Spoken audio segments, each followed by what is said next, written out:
ಶ್ರೀಗುರುಭ್ಯೋ ನಮಃ. ಹರಿ ಓಂ. ಶುದ್ಧಾನಂದೋರು ಸಂವಿದ್ಯುತಿಬಲಬಹುಲೌದಾರ್ಯವೀರ್ಯಾದಿದೇಹಂ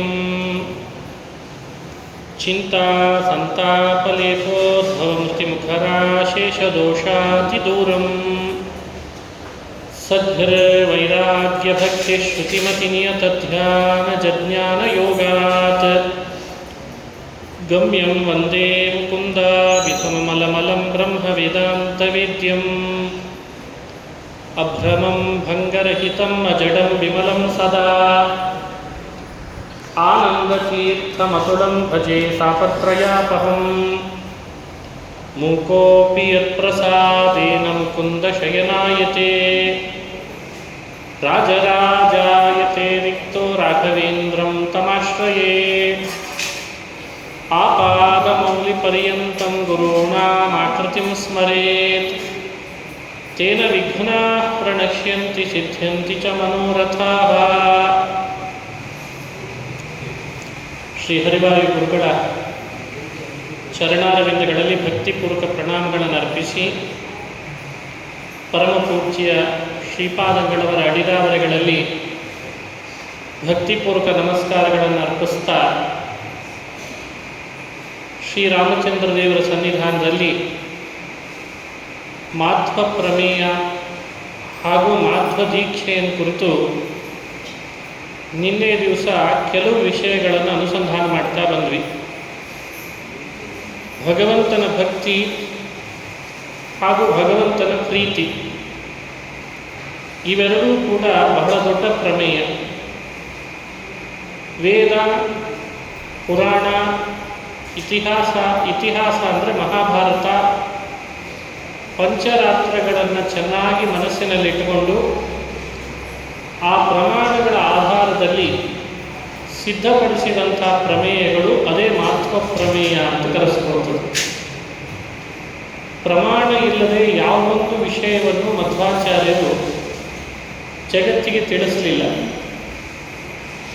ಹಾಗಾಗಿ ಪ್ರತಿಯೊಂದು ಪ್ರಮಾಣ ಅಧೀನವಾಗಿ ಹೀಗೆ ಈ ವಿಷಯವನ್ನು ಅನುಸಂಧಾನ ಮಾಡಬೇಕು ಅಂತ ತಿಳಿಸಿದ್ದಾರೆ. ಅವೆಲ್ಲ ಮಾಧ್ವ ಪ್ರಮೇಯ ಅಂತ ಕರೆಸ್ಕೊಳ್ತದೆ. ಜೀವತ್ರೈವಿಧ್ಯದ ಬಗ್ಗೆ ನಿನ್ನೆ ನಾವು ನೋಡಿದ್ವಿ. ಜೀವತ್ರೈವಿಧ್ಯವನ್ನು ಅರ್ಥೈಸ್ಕೊಳ್ಬೇಕು, ಅದು ವೇದ ಪ್ರಮಾಣದಿಂದ ಸಿದ್ಧವಾದ ಪ್ರಮೇಯ. ಶೃಣ್ವೇ ವೀರ ಉಗ್ರಂ ದಮ ಎನ್ನುವಂಥ ಶ್ರುತಿ ಸಿದ್ಧವಾದ ಪ್ರಮೇಯ ಅಂತ ಹೇಳಿದರು. ಹಾಗೆ ಭಕ್ತಿ ಅದು ಭಕ್ತನೊಳಗಿರುವ ಮುಕ್ತಿಗೆ ಸಾಧನವಾದದ್ದು. ಪ್ರೀತಿ ಭಗವಂತನಲ್ಲಿರುವಂತಹ ಮುಕ್ತಿಗೆ ಸಾಧನವಾದದ್ದು. ಇದೊಂದು ಶಾಸ್ತ್ರ ಪ್ರಮೇಯವನ್ನು ಅನುಸಂಧಾನ ಮಾಡಿಸ್ತಾರೆ.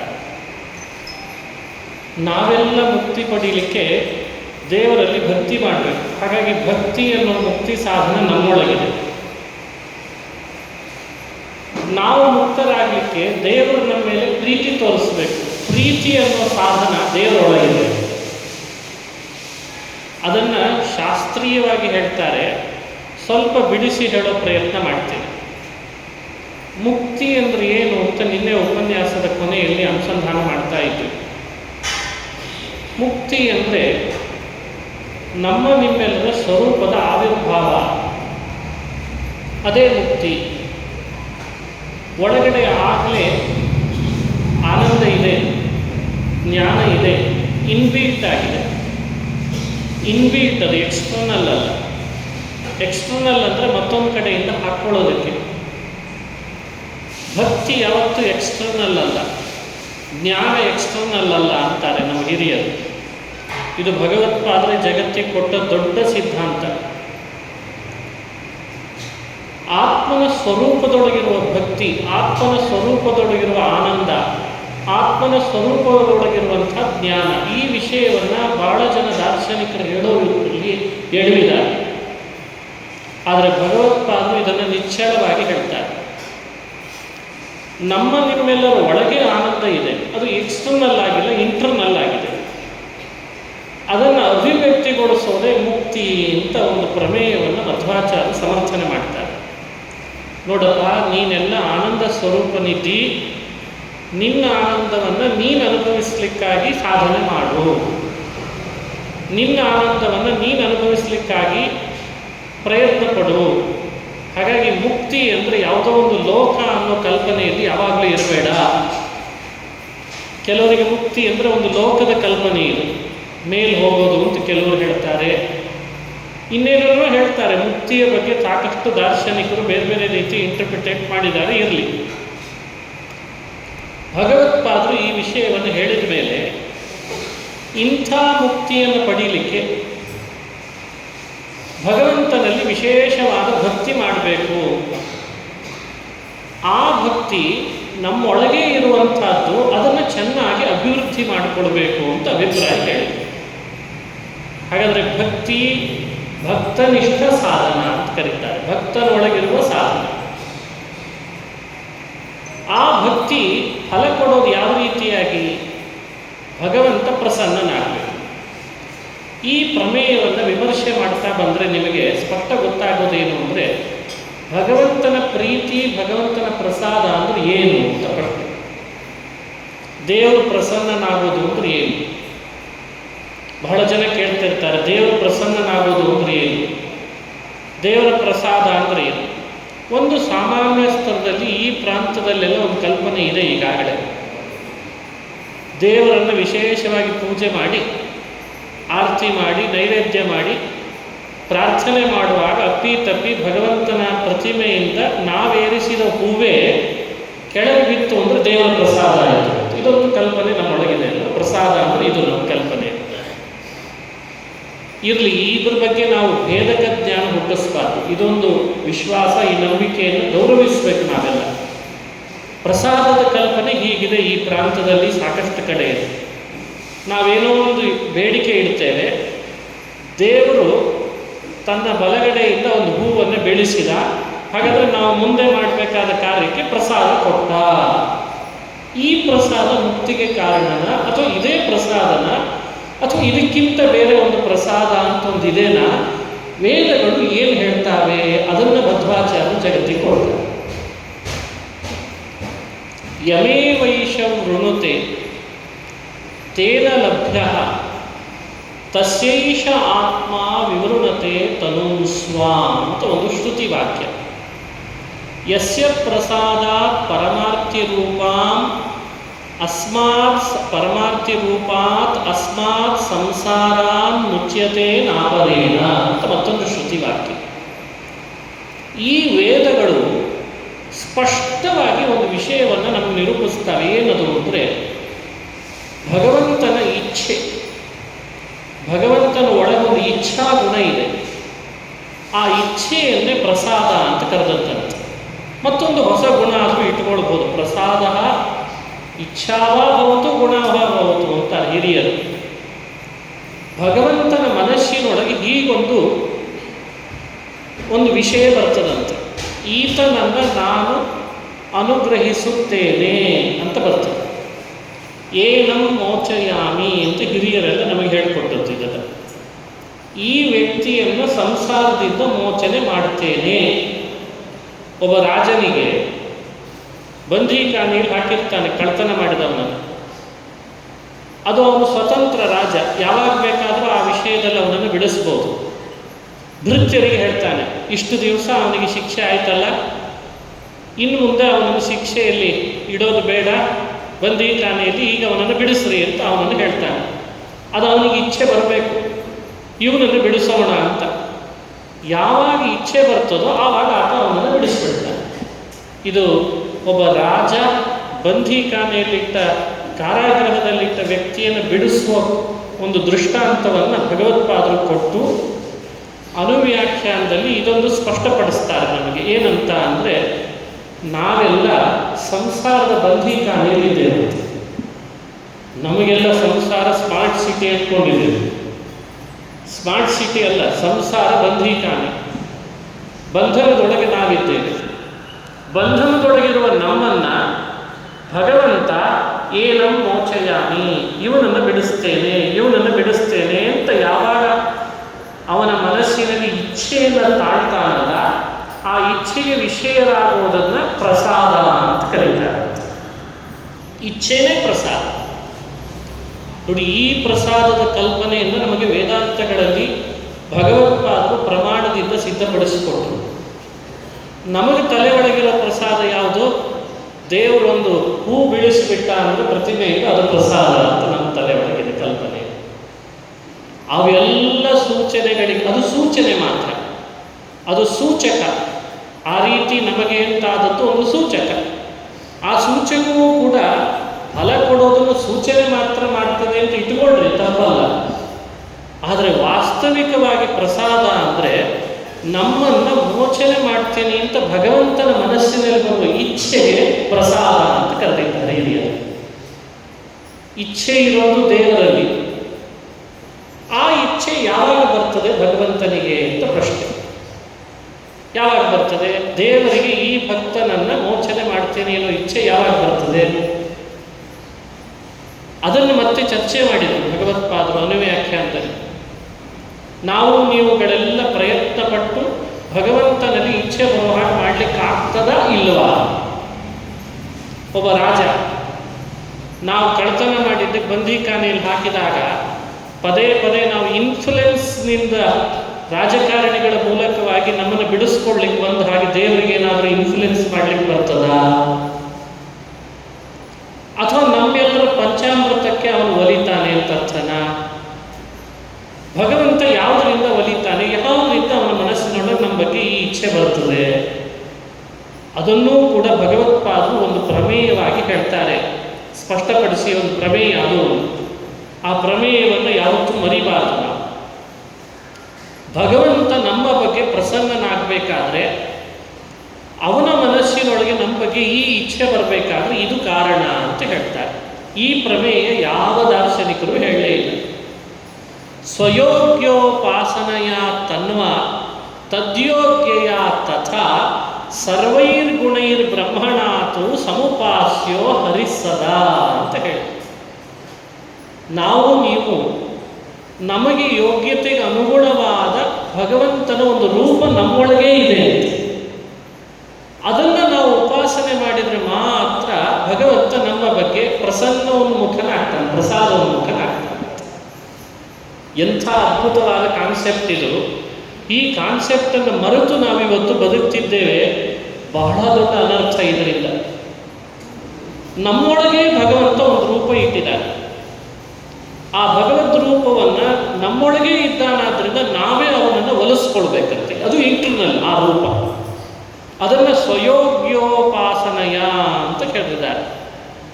ಸ್ವಯೋಗ್ಯಯ ಉಪಾಸನೆಯ ತನ್ವ.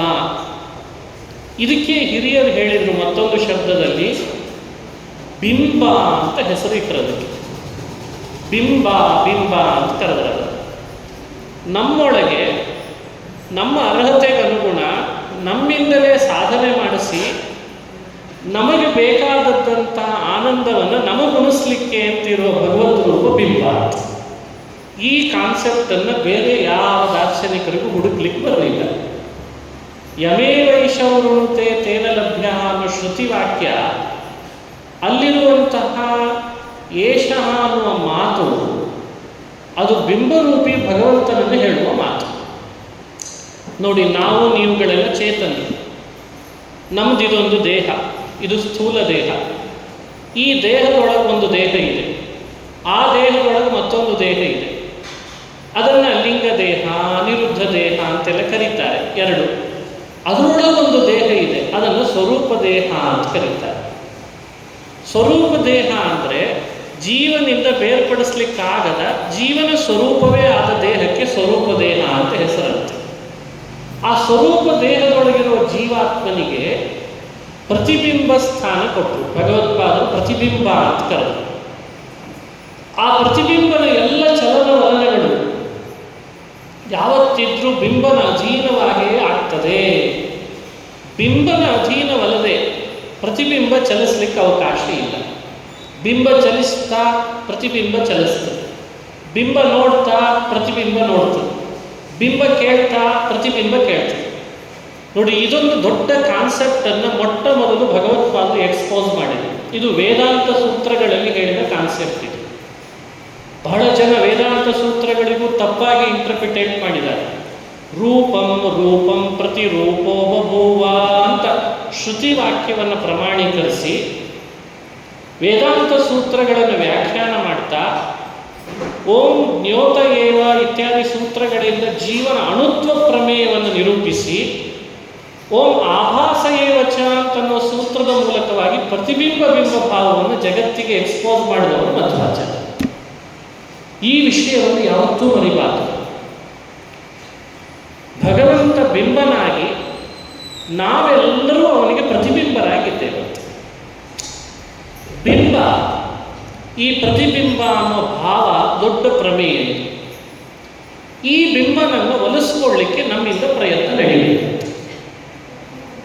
ಈ ಬಿಂಬನ ಸ್ವಭಾವ, ಇವನ ಸ್ವರೂಪ, ಇವನ ಗುಣಗಳನ್ನು ನಾವು ತಿಳ್ಕೊಳ್ಬೇಕು. ಇದ್ರ ಬಗ್ಗೆ ಮತ್ತೆ ಪ್ರಶ್ನೆ ಬಂತು. ನಮ್ಮೊಳಗಿರೋ ಬಿಂಬನ ಪ್ರಸಾದ ನಮ್ಮ ಮೇಲೆ ಆಗಬೇಕಾದ್ರೆ ನಮ್ಮದು ಬಿಂಬ ಇದೆ ಅಂತ ತಿಳಿಸೋದು ಹೇಗೆ ನೋಡಿ. ನೆಕ್ಸ್ಟ್ ಕಾನ್ಸೆಪ್ಟ್, ಇದನ್ನ ಮತ್ತೊಂದು ಪ್ರಮಾಣದಿಂದ ಭಗವತ್ಪಾದರು ಸ್ಪಷ್ಟಪಡಿಸ್ತಾರೆ. ಇದೆಲ್ಲ ಪಾಂಚರಾತ್ರದಲ್ಲಿ ಬಂದಂತಹ ವಿಷಯಗಳು ಅಂತ ಹೇಳಿದ್ದಾರೆ. ಪಾಂಚರಾತ್ರಗಳು ಇಂಥ ರಹಸ್ಯಗಳನ್ನು ಬಹಳ ಹೇಳಿದ್ದಾರಂತೆ. ಎಲ್ಲ ಪಾಂಚರಾತ್ರದ ಪರಿಪೂರ್ಣ ಅಂಶ ನಮಗೆ ಇವತ್ತು ಸಿಗಲಿಲ್ಲ, ಆದರೆ ಕೆಲವುದನ್ನು ಉದಾಹರಿಸ್ತಾರೆ ಭಗವತ್ಪಾದ. ಒಬ್ಬ ಗುರುಗಳು ಬರ್ತಾರೆ.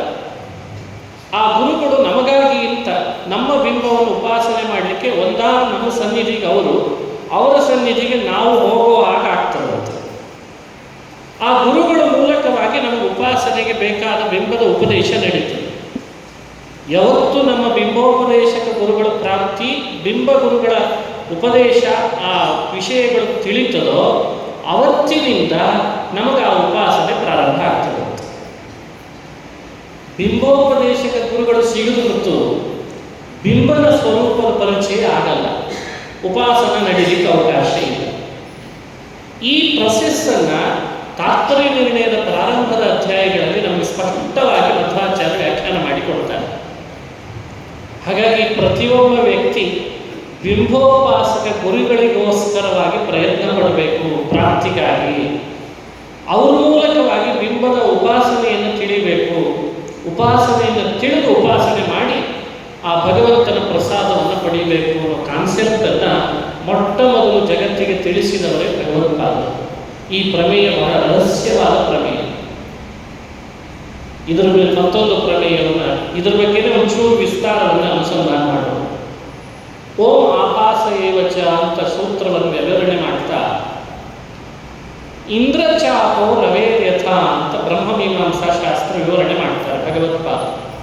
ಇಂದ್ರಚಾಪೋ ರವೇರ್ಯಥ ನೆನಪಿರಬೇಕಾದ ಸಂಗತಿಗಳು. ನಾವೆಲ್ಲ ದೇವರಿಗೆ ಪ್ರತಿಬಿಂಬ, ಭಗವಂತ ನಮಗೆಲ್ಲ ಬಿಂಬ. ಎಷ್ಟು ಖುಷಿ ಆಗ್ತದೆ ನೋಡಿ ಈ ವಿಷಯ ಕೇಳಿದ್ರೆ. ಬಹಳ ಖುಷಿ ಯಾವಾಗಲೂ ಮನಸ್ಸಿನಲ್ಲಿರಬೇಕು. ನಾವು ಪ್ರತಿಬಿಂಬರು, ಭಗವಂತ ನಮ್ಮ ಬಿಂಬ ಅನ್ನೋದು ಬಹಳ ಖುಷಿ ಕೊಡೋ ಸಂಗತಿ. ಇದಕ್ಕೆ ಉದಾಹರಣೆಯಾಗಿ ಭಗವದ್ಗೀತೆ ಒಂದು ಶ್ಲೋಕ ಹೇಳ್ತಿರ್ತದೆ.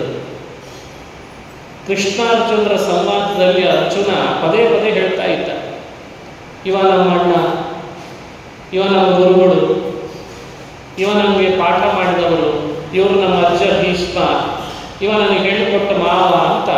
ಮಾವ, ಅಣ್ಣ, ಸೋದರ ಮಾವ, ಪಾಠ ಹೇಳಿದ ಗುರುಗಳು, ಇವರೆಲ್ಲ ನನ್ನ ಬಂಧುಗಳು. ನಾನು ಹೇಗೆ ಇವರನ್ನು ಕೊಲ್ಲಿ? ನೀನು ನೋಡಿದ್ರೆ ಯುದ್ಧ ಮಾಡು, ಅದು ಸ್ವಧರ್ಮ, ಧರ್ಮ ಯುದ್ಧದಿಂದ ಪುಣ್ಯ ಬರ್ತದೆ, ಧರ್ಮ ಯುದ್ಧದಲ್ಲಿ ಮಾಡಿದ್ರೆ ಸ್ವರ್ಗ ಸಿಗ್ತದೆ ಅಂತ ನೀನು ಹೇಳ್ತಿದ್ದೀವಿ ಕೃಷ್ಣ. ಆದರೆ ಇವರೆಲ್ಲ ನನ್ನ ಬಂಧುಗಳು, ಒಂದಲ್ಲ ಒಂದು ರೀತಿಯಿಂದ ಸಂಬಂಧ ಇದೆ. ಇಷ್ಟು ಸಂಬಂಧ ಇರೋರನ್ನು ನಾನು ಯಾಕೆ ಕೊಲ್ಲಿ ಅಂತ ಅರ್ಜುನ ಪ್ರಶ್ನಿಸ್ತಾರೆ.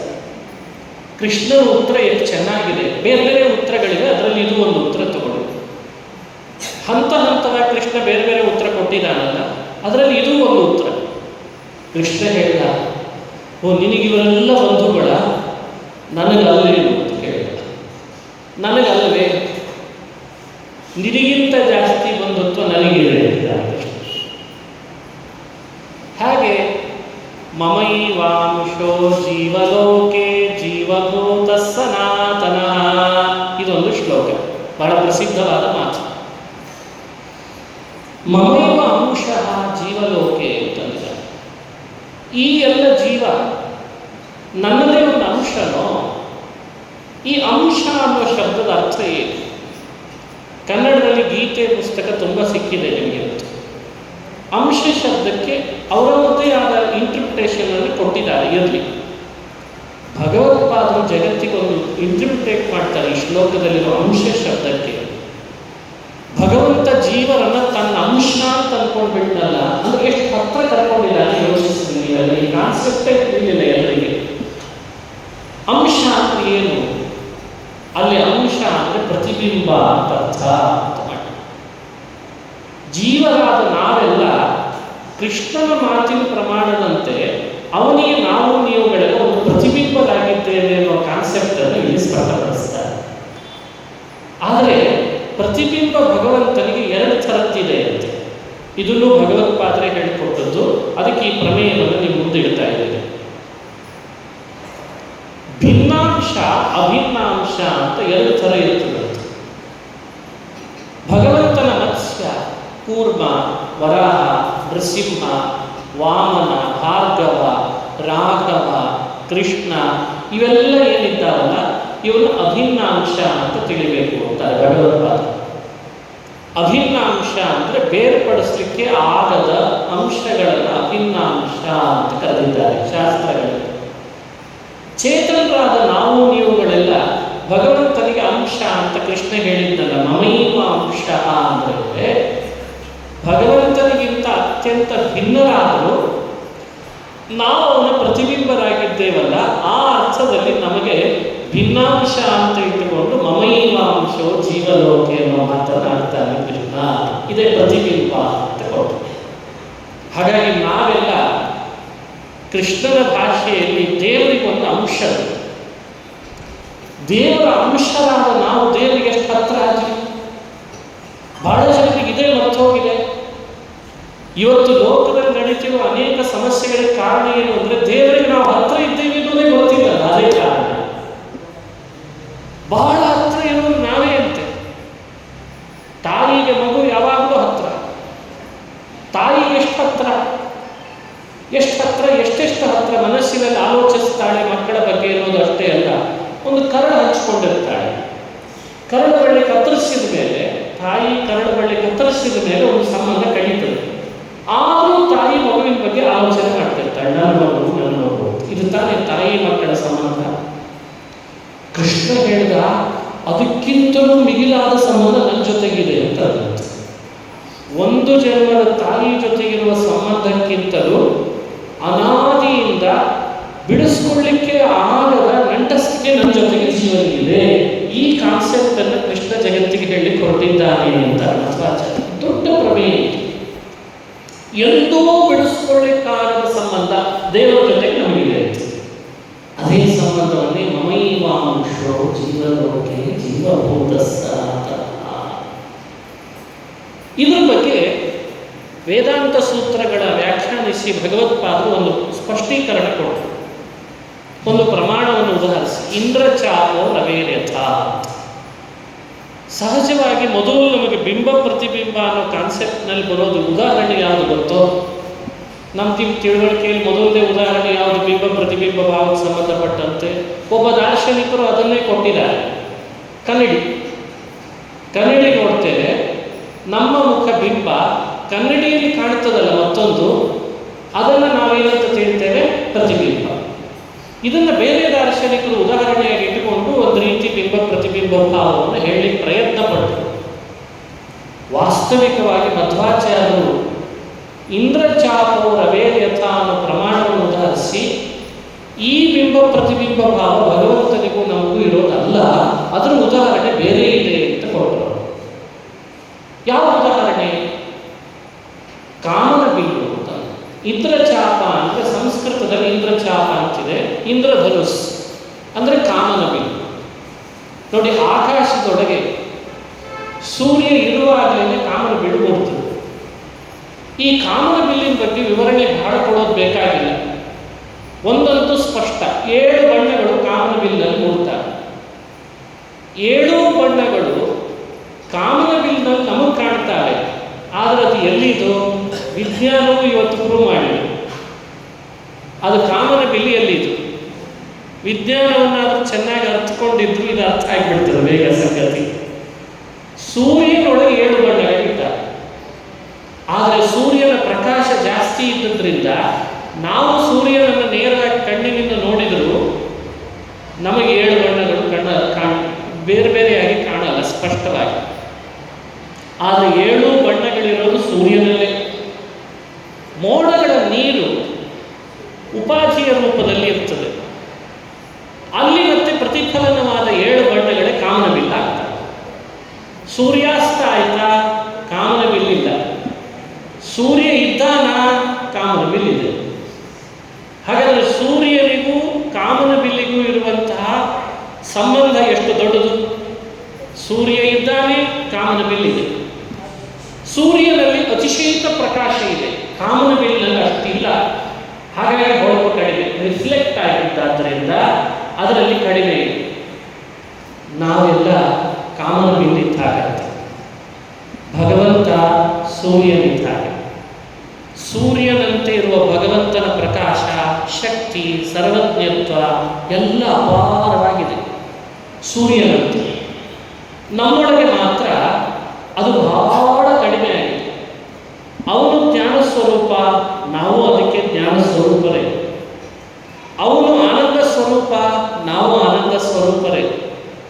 ಅವನು ಪ್ರಕಾಶ ರೂಪ, ನಾವು ಪ್ರಕಾಶ ರೂಪರೇ.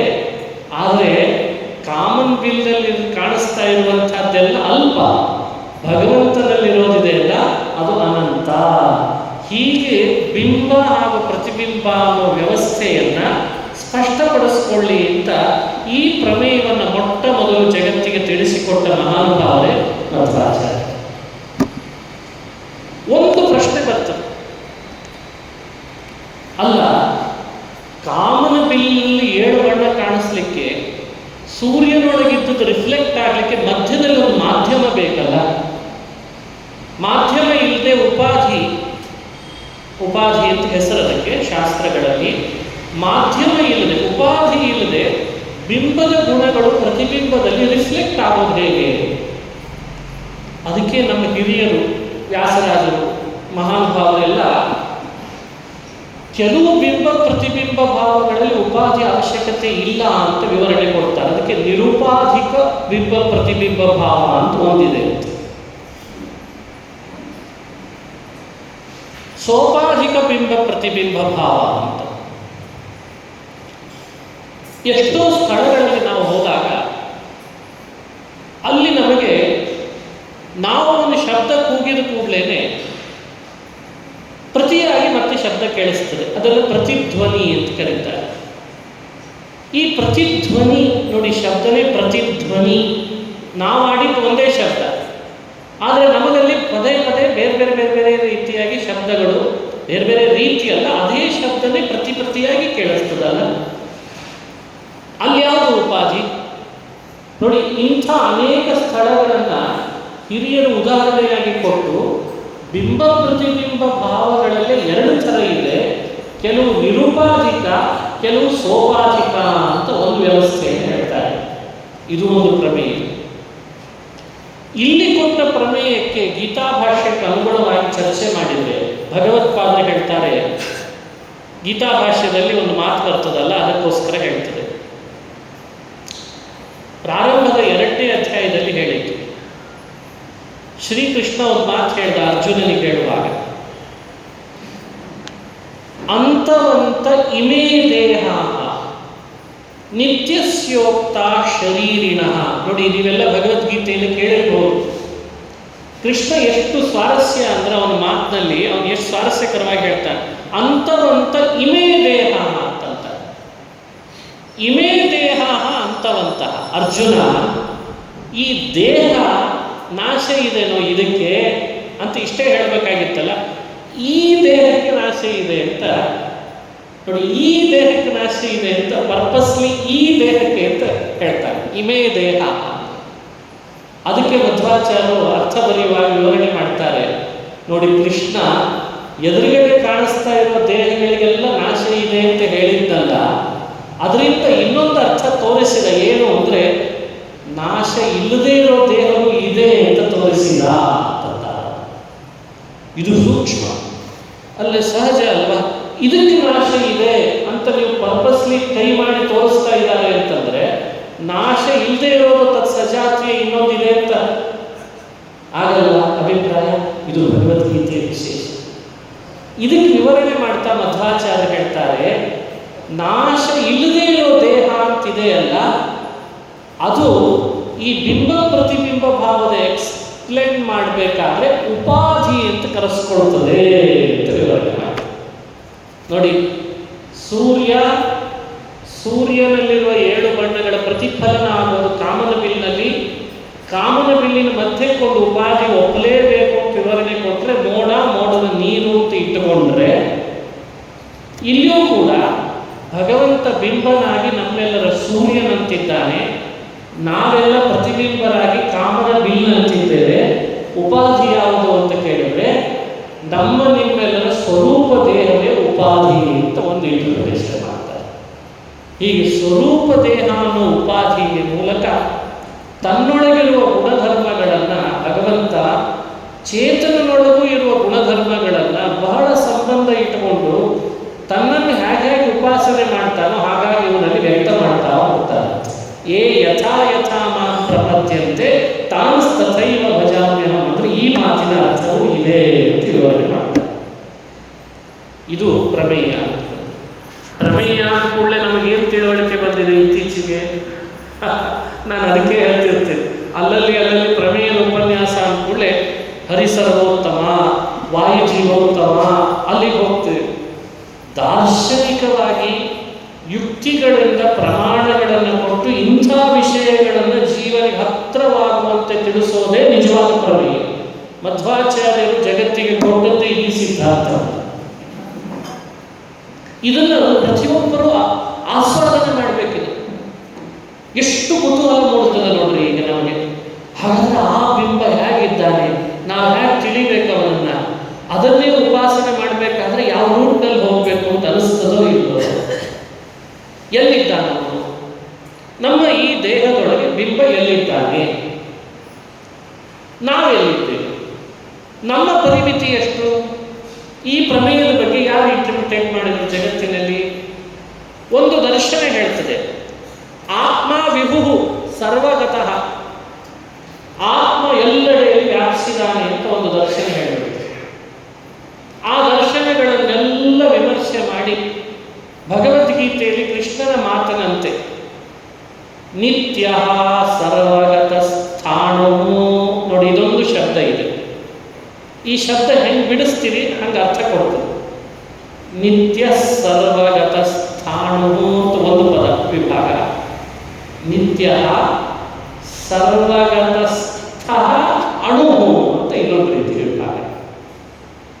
ಸರ್ವಗತ ಸ್ಥ ಅಣು, ಸ್ಥಾಣ ಅಂತ ಬಿಡಿಸ್ಕೊಳ್ಳೋದಕ್ಕೂ ಸರ್ವಗತ ಸ್ಥ ಅಣು ಅಂತ ಬಿಡಿಸ್ಕೊಳ್ಳೋದಕ್ಕೂ ವ್ಯತ್ಯಾಸ ಇದೆ ಅಲ್ಲ, ಅದು ಮಧ್ವಾಚಾರ್ಯ ಗೀತಾಭಾಷ್ಯದಲ್ಲಿ.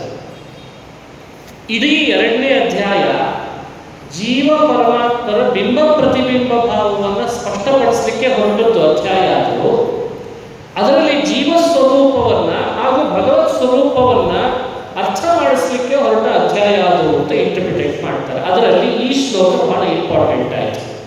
ಸರ್ವಗತಸ್ಥ ಅಣು ಅಂತ ಬಿಡಿಸ್ಕೊಳ್ಬೇಕಂತ. ಯಾಕೆ ಈ ವಿಷಯ ಹೇಳಿದೆ ನಿಮಗೆ ಅಂದರೆ, ಭಗವತ್ಪಾದರು ಹೇಳ್ತಾರೆ, ಓಂ ಜ್ಞೋತ ಏವ ಓಂ ಅಂತ ಒಂದು ಸೂತ್ರ, ಜ್ಞೋತ ಏವಚ್ಚ ಓಂ ಅಂತ ಸೂತ್ರ, ಬ್ರಹ್ಮಸೂತ್ರ. ಈ ಸೂತ್ರದ ಸಾರ ಏನು ಅಂದರೆ, ಜೀವನ ಪರಿಮಿತಿ ಎಷ್ಟು ಅಂತ ಚರ್ಚೆ. ನೀವೆಲ್ಲ ಜೀವನ ತಾನೆ, ನಮ್ಮ ಪರಿಮಿತಿ ಎಷ್ಟು?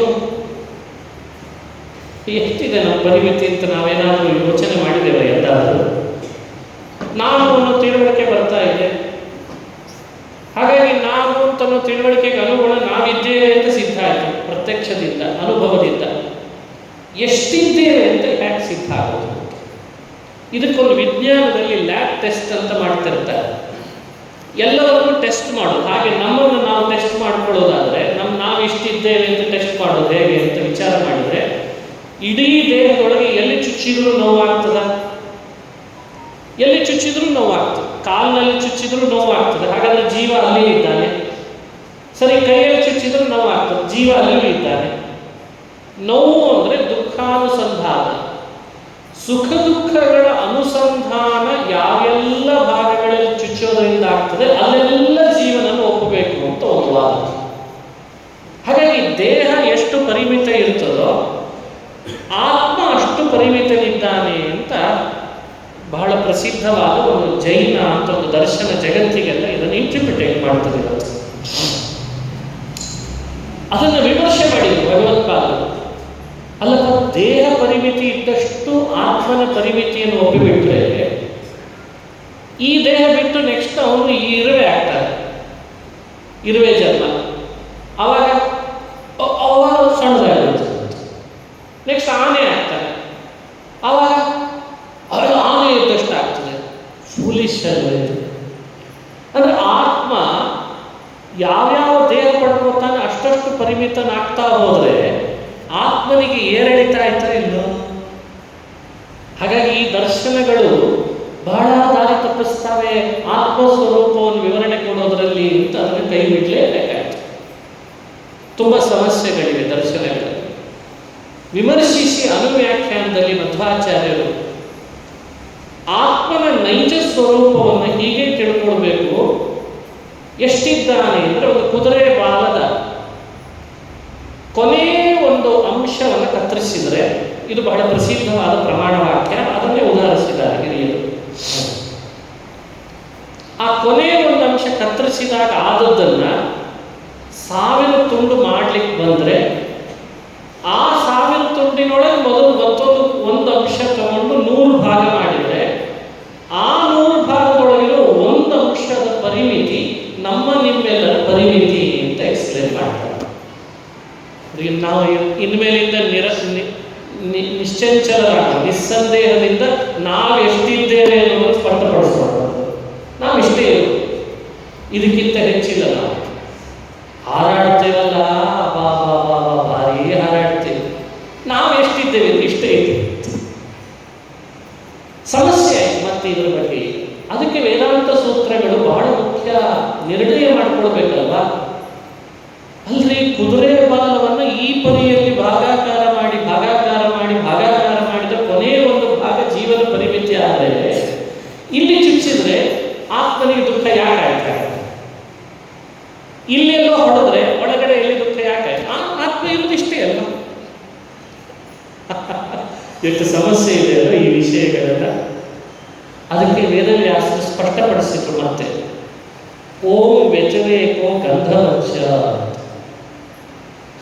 3 ಸೂತ್ರ ಜೀವನ ಸ್ವರೂಪವನ್ನು ನಾವು ಬಹಳ ಚೆನ್ನಾಗಿ ಅನುಸಂಧಾನ ಮಾಡಿಸ್ತದೆ.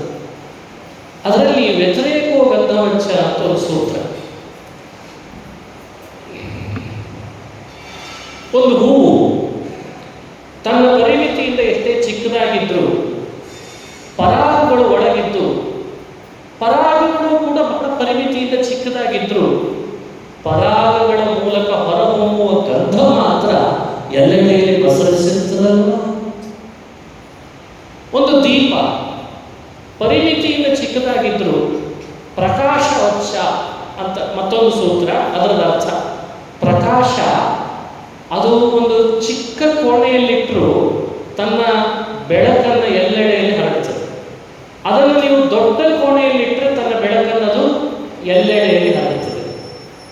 ದೀಪ, ಗಂಧ, ಈ 2 ಉದಾಹರಣೆಗಳನ್ನು ವೇದಾಂತ ಸೂತ್ರಗಳಲ್ಲಿ ವ್ಯಾಸರು ಹೇಳಿದ್ರಿಂದ ಆತ್ಮನ ಪರಿಮಿತಿ ಅಣುವಾಗಿದ್ದರೂ ದೇಹ ಅನ್ನೋ ಕೋಣೆಯಲ್ಲಿ ಪ್ರಕಾಶದಂತೆಯೂ ಗಂಧದಂತೆಯೂ ತನ್ನ ಅವಯವಗಳಿಂದ ಬೇರ್ಪಡಿಸದೆ ಅಭಿನ್ನನಾಗಿದ್ದುಕೊಂಡೇ ಆತ್ಮ ಅನುಭವವನ್ನು ಅನುಭವಿಸಬಲ್ಲ ಅನ್ನೋ ಅದ್ಭುತವಾದ ಸಿದ್ಧಾಂತವನ್ನು ಜಗತ್ತಿಗೆ ಕೊಟ್ಟವರು ಮಧ್ವಾಚಾರ್ಯರು ಅಂತ ನಾವು ತಿಳಿಸಬೇಕು.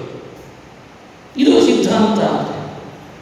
ಹೀಗೆ ಆತ್ಮ ಗಂಧದಂತೆಯೂ ಇದ್ದಾನೆ. ಹೂವಿನಲ್ಲಿರುವ ವ್ಯತಿರೇಕವು ಗಂಧವತ್ಸ. ಆತ್ಮ ಪ್ರಕಾಶದಂತೆಯೂ ಇದ್ದಾನೆ. ಆತ್ಮ ಇರುವ ಪರಿಮಿತಿಯು ಸ್ವರೂಪದಿಂದ ಅಣುವಾಗಿದ್ದಾನೆ. ಇಷ್ಟನ್ನು ಮನಸ್ಸಿನಲ್ಲಿಟ್ಟುಕೊಂಡು ಶ್ರೀಕೃಷ್ಣ ನಿತ್ಯ ಸರ್ವಗತಸ್ಥ ಭಗವದ್ಗೀತೆಯಲ್ಲಿ ಹೇಳ್ದ ಅಂತ ವ್ಯಾಖ್ಯಾನ. ನೋಡಿ, ನಾವು ಇಷ್ಟು ದಿವಸ ಏನು ಅನ್ಕೊಳ್ತಾ ಇದ್ದೇವೆ ನಮ್ಮ ಬಗ್ಗೆ, ಇದು ನಿಶ್ಚಳವಾಗಿ ತಿಳುವಳಿಕೆ ಇರಬೇಕು. ಇಂಥ ಆತ್ಮರಾದ ನಾವು, ನಾನು ನಾನು ಅಂತ ಅನುಭವದಿಂದ ಸಿದ್ಧವಾಗುವ ನಾವು ಸದಾ ದುಃಖವುಳ್ಳವರಾಗಿದೆ, ದುಃಖಿಗಳಾಗಿದೆ. ನಮ್ಮಂಥವರ ದುಃಖದ ಅನುಭವ ಒಳಗಿರುವ ಬಿಂಬನಾದ ಭಗವಂತನಿಗೆ ಇದೇನೋ ಇಲ್ಲವೋ ಅಂತ ಮತ್ತೆ ಕಾನ್ಸೆಪ್ಟ್ನಲ್ಲಿ ವಿವರಣೆ. ಇದು ಮತ್ತೆ ನೆಕ್ಸ್ಟ್ ಸ್ಟೆಪ್. ಜೀವನಿಗೆ ದುಃಖದ ಕಾರಣ ಏನು? ಭಗವಂತನಿಗೂ ದುಃಖಕ್ಕೆ ಅದೇ ಕಾರಣವಾಗಿದ್ದರಿಂದ ಅವನು ಅನುಭವಿಸಬೇಕು ಬೇಡವೋ? ಈ ಪ್ರಮೇಯಗಳನ್ನು ತಿಳಿದು ಆನಂದ ಪಡ್ರಿ. ಸುಮ್ಮನೆ ಕೂಡೋ ಹಾಗೆ ಇಲ್ಲ. ನೀವು ಯಾವತ್ತೂ ಸುಮ್ಮನೆ ಕೂಡಬಾರ್ದು. ಏನು ಮಾಡ್ತಿರ್ಬೇಕು ಅಂತ ಹೇಳಿಕೊಡ್ತಾರೆ ನಮಗೆಲ್ಲ. ಭಗವತ್ಪಾದರು ಅನುವ್ಯಾಖ್ಯಾನದಲ್ಲಿ ಕರೆ ಕೊಟ್ಟರು ನಮ್ಮನ್ನು ಕುರಿತು. ಇಂಥ ಪ್ರಮೇಯಗಳನ್ನೆಲ್ಲ ಹೇಳ್ತಾರೆ, ನೀನು ದೇಹದಿಂದ ಏನೂ ಕೆಲಸ ಮಾಡದಿದ್ರೂ ಅಡ್ಡಿ ಇಲ್ಲ, ಆದರೆ ಒಳಗಡೆ ಮಾತ್ರ ಚೆನ್ನಾಗಿ ಅಧ್ಯಯನ ಮಾಡ್ತಾ ಇದೆ ಯಾವಾಗಲೂ ಅಂತ. ಅತ್ಯಶಕ್ಯೇತ ನಿದ್ರಾ ಅದೋ ಅಂತ ಹೇಳ್ತಾರೆ. ನಿದ್ರೆ ಬರ್ತಾ ಇಲ್ಲ ಅಂದಾಗ ನಿದ್ರೆ ಬರುವವರೆಗೂ ನಿನ್ನ ಮನಸ್ಸಿನಲ್ಲಿ ಒಂದು ಹೊಸ ಹೊಸ ಹೊಸ ಹೊಸ ರೀತಿಯಾದ ನಿನ್ನ ಬಗ್ಗೆ, ನಿನ್ನೊಳಗಿರುವ ಬಿಂಬನ ಬಗ್ಗೆ ಯೋಚನೆ ಮಾಡ್ತಾ ಇರು. ಇದನ್ನು ಜಗತ್ತಿಗೆ ಕೊಟ್ಟವರೇ ಮಧ್ವಾಚಾರ್ಯ ಹೇಳಿದ್ರು. ಅವರು ಎಂಥ ವ್ಯಕ್ತಿ ದೇವರು ಅಂದರೆ ಏನು ಅದ್ಭುತ ಅಂತ ನೋಡಿ. ನಮ್ಮೊಳಗೆ ಬಿಂಬನಾಗಿದ್ದಾನೆ, ನಾವೆಲ್ಲ ಅವನ ಪ್ರತಿಬಿಂಬರಾಗಿದ್ದೇವೆ. ನಾನು ಅವನು ಇರುವಂತಹ ಸ್ವರೂಪ ದೇಹ ಅನ್ನೋ ಒಂದೇ ಒಂದು ಅದ್ಭುತವಾದ ದೇಹ ಇದೆ. ನಮ್ಮ ಪರಿಮಿತಿ ಅತ್ಯಂತ ಅಣುವಾಗಿದೆ, ಆದರೆ ಭಗವಂತನ ಪರಿಮಿತಿ ವ್ಯಾಪ್ತವಾಗಿದೆ. ವ್ಯಾಪ್ತನಾದರೂ ಭಗವಂತ ನಮ್ಮ ಹೃದಯ ಗುಹಾದೊಳಗೂ ಇದ್ದಾನೆ. ಅವನು ವ್ಯಾಪ್ತನೂ ಹೌದು, ವ್ಯಾಪ್ತನಾದ ಶ್ರೀಹರಿ ಅಣುವೂ ಹೌದು. ಅದಕ್ಕೂ ಉದಾಹರಣೆ ಕೊಟ್ಟಿದ್ದಾರೆ. ಓಂ ಅರ್ಭಕೌಕಸ್ತ್ವ ತದ್ವ್ಯಪದೇಶ ನಿಚಾರ್ಯತ್ವಾದೇವಚ್ಚ ವ್ಯೋಮವತ್. ಆಕಾಶದಂತೆ ಶ್ರೀಹರಿ ಎಲ್ಲೆಡೆ ವ್ಯಾಪಿಸಿದಾನಪ್ಪ. ಅರ್ಭಕೌಕಸ್ತ್ವಾತ್. ಅರ್ಭಕೌಕಸ್ತ್ವಾತ್ ಅಂದರೆ ಅರ್ಥ ಅಲ್ಪ ಪ್ರದೇಶದೊಳಗೂ ಇದ್ದಾನೆ. ಅರ್ಭಕ ಅಂದ್ರೆ ಅಲ್ಪ ಅಂತ ಅರ್ಥ. ಹೃದಯಾಕಾಶ ಬಹಳ ಅಲ್ಪ ಇದೆ, ಬಹಳ ಅಲ್ಪ ಇದೆ. ಭಗವಂತ ವ್ಯಾಪ್ತ, ಅಲ್ಲಿದ್ದಾನೆ, ಅಲ್ಲೂ ಇದ್ದಾನೆ ಅಂತ ಪ್ರಮೇಯವನ್ನು ಸಿದ್ಧಪಡಿಸಿದ್ರು. ಇದ್ದಾನೆ ಅಂದಮೇಲೆ ಬಂದ ಸಮಸ್ಯೆ ಏನು ಅಂದರೆ, ಜೀವನಿಗೆ ಮಾತ್ರ ಸುಖ ದುಃಖಗಳ ಅನುಭವ ಯಾಕೆ, ಭಗವಂತನಿಗೆ ಸುಖ ದುಃಖಗಳ ಅನುಭವ ಇಲ್ಲ ಯಾಕೆ ಅಂತ ಪ್ರದೇಶ ಬರುತ್ತೆ. ಒಂದು ಮನೆಯಲ್ಲಿ ಒಟ್ಟಿಗೆ ಇದ್ದೇವೆ, 4-5 ಜನ ಸದಸ್ಯರು ಅಂದಾಗ ಮನೆಯಲ್ಲಿ ಆಗುವ ಸಮಸ್ಯೆಗಳಿಗೆ, ಸುಖ ದುಃಖಗಳಿಗೆ 4-5 ಜನ ಸದಸ್ಯರು ಭಾಗಿಗಳಾಗ್ತಾರಷ್ಟೇ. ಹಾಗಾದರೆ ನಮ್ಮ ಹೃದಯ ಗುಹ, ನಮ್ಮ ಸ್ವರೂಪ ದೇಹವೇ ಇಟ್ಟುಕೊಳ್ಳಿ. ಅಲ್ಲಿರುವ 2 ಸದಸ್ಯರಲ್ಲಿ ಇಬ್ಬರಿಗೂ ಭಾಗಿಯಾಗಬೇಕಲ್ಲ. ಸುಖ ದುಃಖಗಳು ಭಾಗವಾಗಿ ಬರಬೇಕು, ಅವನಿಗೂ ಬರಬೇಕು, ಇವನಿಗೂ ಬರಬೇಕಲ್ಲ. ಇದಕ್ಕೆ ಉತ್ತರ ಕೊಟ್ಟರು ಭಗವತ್ಪಾದರು. ಉಪನಿಷತ್ತಿನ ಮಾತನ್ನು ಅರ್ಥ ಮಾಡಿಕೊಳ್ಳೋಣ, ವೇದಾಂತ ಸೂತ್ರಗಳನ್ನು ಪ್ರಮಾಣವಾಗಿ ನಿರ್ಣಯಿಸಿಕೊಳ್ಳೋಣ ಅಂತ. ಮನೆ ಒಂದೇ, ಸದಸ್ಯರಿದ್ದೇವೆ, ಆದರೆ ಸುಖ ದುಃಖಗಳ ಭಾಗಿ ದೇವರ ಆಗಲ್ಲ, ಜೀವ ಮಾತ್ರ ಆಗ್ತಾನೆ ಅನ್ನಲಿಕ್ಕೆ ಅವರು ಕಾರಣ ಕೊಟ್ಟದ್ದೇನು ಅಂದರೆ, ಸುಖ ದುಃಖಗಳ ಹಿಂದೆ ಕಾರಣವಾದದ್ದು ಕರ್ಮ.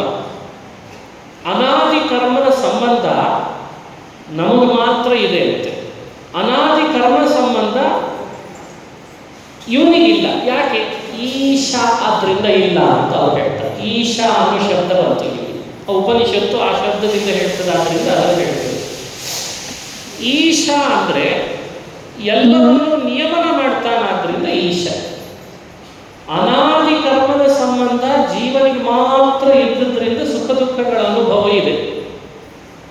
ಯುಕ್ತಿ ವ್ಯತ್ಯಾಸ ಆಯ್ತಲ್ವ, ಯುಕ್ತಿಗೆ ಬಾಧ ಬಂತು. ಯುಕ್ತಿ ಹೇಳಿದ್ದೇನು?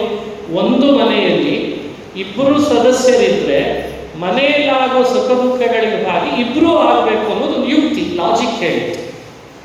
ಅದಕ್ಕೆ ಏನು ಬಾಧ ಮಾಡಿ ಹೇಳಿದರು ಅಂದರೆ, ಹೌದು ಮನೆಯಲ್ಲಿ ಒಬ್ಬರು ಸದಸ್ಯರು 2 ಇದ್ದೇವೆ ನಿಜ, ಆದರೆ 2ಗೂ ಬರಲಿಲ್ಲ. ಯಾಕೆ ಅಂದರೆ ಕಾರಣ ಅವನಿಗಿಲ್ಲ, ಕಾರಣ ಸಂಬಂಧ ಇವನಿಗಿದೆ, ಅದಕ್ಕೆ ಅವನಿಗೆ ಬರಲ್ಲ, ಇವನಿಗೆ ಬರ್ತದೆ ಅಂತ ಯುಕ್ತಿ ಕೊಡು ಭಗವತ್ಪಾದ. ಕಾರಣ ಸಂಬಂಧ ಅಂದ್ರೆ ಏನು? ಸುಖ ದುಃಖಗಳಿಗೆ ಕಾರಣವಾದದ್ದು ಯಾರಿಗೆ ಇರ್ತದೋ ಅವ್ರು ಮಾತ್ರ ಸುಖ ದುಃಖ ಅನುಭವಿಸ್ತಾರೆ. ಇದು ಪ್ರತಿಯುಕ್ತಿ. ಉದಾಹರಣೆ ಕೊಡ್ತೀನಿ. ಸಂಬಂಧ ಇದ್ದವನಿಗೆ ಮಾತ್ರ ಅದರ ಲಾಭ ಆಗ್ತದೆ ಅದಕ್ಕೆ ಉದಾಹರಣೆ ಮಾಡಿಸೋಲ್ಲ. ನಾವು SB ಅಕೌಂಟ್ ತೆಗೆದಿದ್ದೇವೆ. SB ಅಕೌಂಟ್ನಲ್ಲೇ ಹಣ ಇದೆ, ಅದಕ್ಕೆ ಬಡ್ಡಿ ಬರಲ್ಲ. ಆದರೆ SB ಅಕೌಂಟಿನ ಹಣವನ್ನು FD ಆಗಿ ಇಟ್ಟಿದ್ದೇವೆ. ಒಂದೇ ಮನೆ ಸದಸ್ಯರು ಇಬ್ಬರು, ಒಬ್ಬರು SB ಅಕೌಂಟ್ನಲ್ಲೇ ಇಟ್ಟ, FD ಆಗಿ ಮಾರ್ಪಾಡು ಮಾಡಲೇ ಇಲ್ಲ, ಅವನಿಗೆ ಬಡ್ಡಿ ಇಲ್ಲ. ಅದೇ ಅಕೌಂಟ್ನಲ್ಲಿ SBಯಲ್ಲಿ ಇದ್ದದನ್ನು FDಗೆ ಇಟ್ಟ, ಅವನಿಗೆ ಬಡ್ಡಿ ಬರುತ್ತೆ. ಅಲ್ಲ, ಇಬ್ಬರು ಒಬ್ಬರೇ ಅಲ್ವಾ ಸದಸ್ಯರು, ಒಂದೇ ಮನೆಯಲ್ಲಿ ಇದ್ರಲ್ವಾ ಅಂತ ಕೇಳಿದ್ರೆ ಉತ್ತರ ಏನು ಕೊಡ್ತೀವಿ? ಅವನು SB ಅಕೌಂಟ್ನಲ್ಲೇ ಇಟ್ಟಿದ್ದಾನೆ, ಮಾರ್ಪಾಡು ಮಾಡಿಲ್ಲ FD ಆಗಿ, ಅದಕ್ಕೆ ಬರಲಿಲ್ಲ. ಕಾಮನ್ ಸೆನ್ಸ್ ಅಲ್ವಾ ಇದು? ಈ ಕಾಮನ್ ಸೆನ್ಸನ್ನೇ ಇಲ್ಲಿ ಬಳಸ್ರಿ ಅಂತಂತ.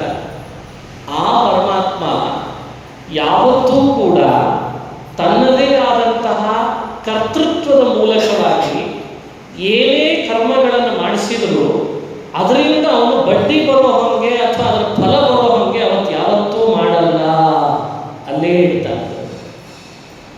ಜೀವನ ಮೂಲಕವಾಗಿ ಮಾಡಿಸ್ತಾನಲ್ಲ, ಜೀವನಿಗೆ FD ಅಕೌಂಟ್ನಲ್ಲಿ ಟ್ರಾನ್ಸ್ಫರ್ ಆಗೋದ್ರಿಂದ ಅವನಿಗೆ ಸುಖವೂ ಸರಿ ದುಃಖವೂ ಸರಿ ಅದರ ಬಡ್ಡಿ ಬರೋ ಹಾಗೆ ವ್ಯವಸ್ಥೆ ಮಾಡಿರ್ತಾನೆ.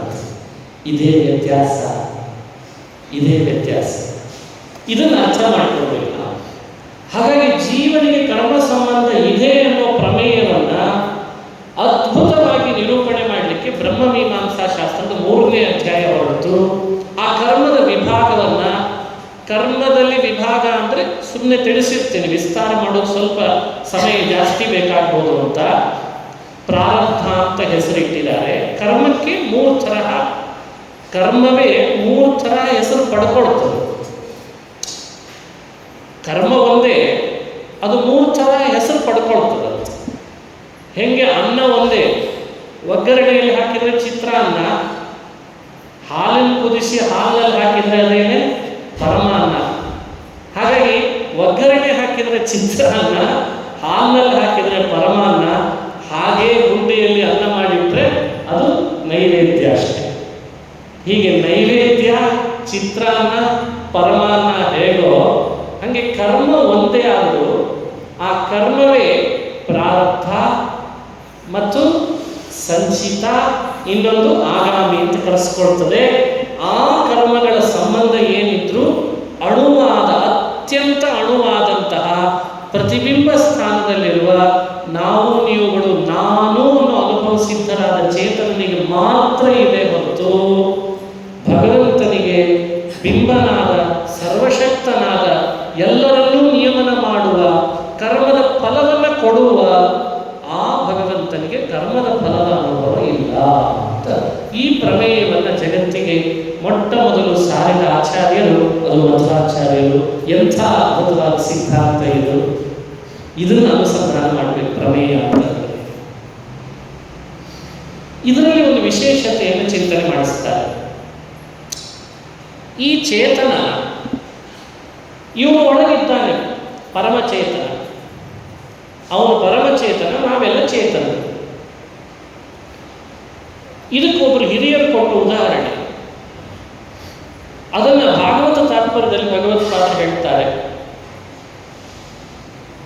ಒಂದು ಕಬ್ಬಣ, ಅದು ಮಣಿಬೇಕು. ಅದು ಮಣಿಬೇಕಾದ್ರೆ ತಾನಾಗಿ ಸಾಲಿಡ್ ಕಬ್ಬಣವನ್ನು ಚೆನ್ನಾಗಿ ಹೊಡಿತೇನೆ ಅಂದರೆ ಅದು ಮಣಿಯಲ್ಲ, ಸಾಲಿಡ್. ಅದು ಬೆಂಕಿಯಲ್ಲಿ ಹಾಕಿ ಕಾಯಿಸ್ತಾರೆ. ಬೆಂಕಿಯಲ್ಲಿ ಕಾದ ಹಾಗೆ ಕಬ್ಬಣದೊಳಗೆ ಬೆಂಕಿ ಸೇರಿಕೊಳ್ತದೆ, ಚೆನ್ನಾಗಿ ಕಾಯ್ತದೆ. ಏಟ್ ಹಾಕ್ಲಿಕ್ಕೆ ಶುರು ಮಾಡಿದ ಕೂಡಲೇ ಕಬ್ಬಣ ಮಾಡಲಿಕ್ಕೆ ಶುರು ಆಗ್ತದೆ. ಈ ಉದಾಹರಣೆಯಲ್ಲಿ ಪೆಟ್ಟು ಬೀಳೋದು ಯಾರಿಗೆ ಅಂತ ಪ್ರಶ್ನೆ. ಕಬ್ಬಿಣಕ್ಕೆ ಪೆಟ್ಟು ಬೀಳ್ತದೋ, ಕಾಯಿಸಿದ ಕಬ್ಬಿಣದೊಳಗೆ ಬೆಂಕಿ ಸೇರಿದೆ ಆದ್ದರಿಂದ ಬೆಂಕಿಗೂ ಪೆಟ್ಟು ಬೀಳ್ತದೋ? ಇದನ್ನು ನಾವು ಆಲೋಚನೆ ಮಾಡಬೇಕು. ಚೇತನರಾದ ನಾವು ನೀವುಗಳೆಲ್ಲ ಕಬ್ಬಿಣ ಇದ್ದಾರೆ. ಕಾಯಿಸಿ ಕಾಯಿಸಿ ಕಾಯಿಸಿ ಒಳಗಡೆಯಲ್ಲಿ ಬೆಂಕಿ ಸೇರ್ಕೊಂತಲ್ಲ, ಭಗವಂತ ನಮ್ಮೆಲ್ಲರೊಳಗೂ ಸೇರಿಕೊಂಡ ಬೆಂಕಿ ಇದ್ದಾರೆ. ಪೆಟ್ಟು ಬೀಳ್ತದೆ ಹೊಡೆದಾಗೆ. ಈ ಬದುಕಿನಲ್ಲಿ ಸಂಸಾರದೊಳಗೆ ಏನೆಲ್ಲ ಪೆಟ್ಟು ಬೀಳ್ತಾ ಇದೆಯಲ್ಲ, ಪೆಟ್ಟಿನಿಂದ ಆಗುವ ದುಃಖದ ಅನುಭವ ಇದೆಯಲ್ಲ, ಇದೆಲ್ಲ ಯಾರಿಗೆ? ಕಬ್ಬಿಣದಂತಿರುವ ಚೇತನಿಗೆ ಮಾತ್ರ. ಅಲ್ಲ, ಒಳಗೆ ಸೇರ್ಕೊಂಡಿದೆ ಬೆಂಕಿ ಅಂತ ಯಾರು ತರ್ಕ ಮಾಡಲ್ಲ. ಇಲ್ಲಿ ಲಾಜಿಕ್ ಉಪಯೋಗ ಇಲ್ಲ. ಒಳಗೆ ಬೆಂಕಿ ಸೇರಿದ್ದು ಯಾಕೆ ಯೋಚಿಸ್ರೆ ನೀವೇ. ಸಾಲಿಡ್ ಕಬ್ಬಿಣ ಮಣಿಲಿಕ್ಕೆ ಬೇಕು ಅಂತ ಒಳಗೆ ಬೆಂಕಿ ಸೇರ್ಕೊಳ್ತೀವಿ ಹೊರತು, ಅಂದರೆ ಬೆಂಕಿ ಸೇರದೆ ಇದ್ರೆ ಕಬ್ಬಿಣ ಮಣಿಯಲ್ಲ. ಏಟು ಬೀಳದೆ ಇದ್ರೂ ಮಣಿಯಲ್ಲ. ಏಟೂ ಬೀಳಬೇಕು, ಒಳಗಡೆಯಲ್ಲಿ ಬೆಂಕಿನೂ ಸೇರಬೇಕು. ಆವಾಗಷ್ಟೇ ಕಬ್ಬಿಣ ಯಾವ ರೂಪಕ್ಕೆ ತರಲಿಕ್ಕೆ ಆಗ್ತದೋ ಆ ರೂಪಕ್ಕೆ ತರಲಿಕ್ಕೆ ಆಗ್ತದೆ. ಇಲ್ಲೇ ಇದ್ರೆ ತರಲಿಕ್ಕೆ ಆಗಲ್ಲ ಕಬ್ಬಿಣ. ನಾವೆಲ್ಲ ಕಬ್ಬಿಣ ಇದ್ದ ಹಾಗೆ. ನಮ್ಮೊಳಗೆ ಭಗವಂತ ಸೇರಿದಾನ ಯಾಕೆ ಅನ್ನೋ ಪ್ರಶ್ನೆ ಇದೆ ಉತ್ತರ. ನಮ್ಮನ್ನು ಮಣಿಸ್ಬೇಕಿದೆ. ನಾವು ಅನುಭವಿಸಬೇಕಾದ ಸುಖ ದುಃಖಗಳು ಬಹಳ ಇವೆ.